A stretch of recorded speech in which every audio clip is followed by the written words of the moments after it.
Friends, what if the key to success is not what you know, but how well you can rethink what you know?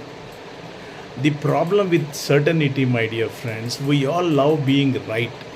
We defend our opinions like lawyers. We preach our beliefs like preachers. We collect data like prosecutors. And we perform to impress like politicians. But here is the truth, my dear friends. This mindset blocks growth. Think like a scientist. Adam Grant, in his book Rethink, Think Again, he says, instead of being a preacher, politician, prosecutor, be a scientist. Scientists don't cling to their beliefs.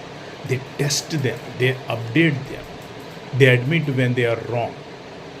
Intelligence is not about knowing everything, my dear friends. It is about being willing to rethink. The power of rethinking. The most successful people aren't always the smartest.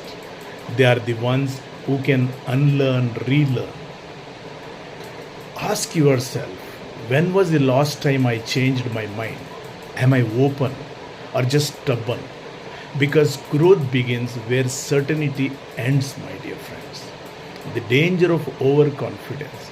We think confidence is strength, but overconfidence is blindness, my dear friends.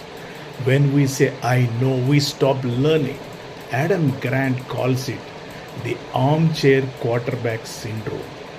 Thinking we know more than we actually do. Winning conversations want to change someone's mind.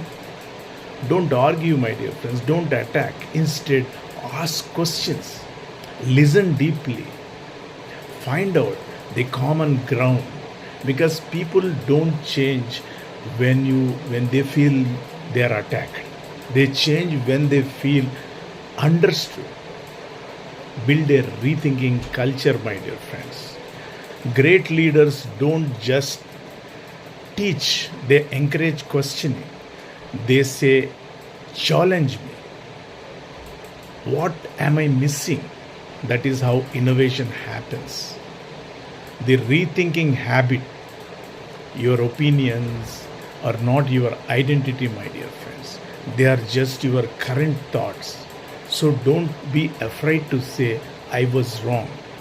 I learned something new. Because in life, those who rethink, they rise. Think less about being right and more about getting it right, my dear friends.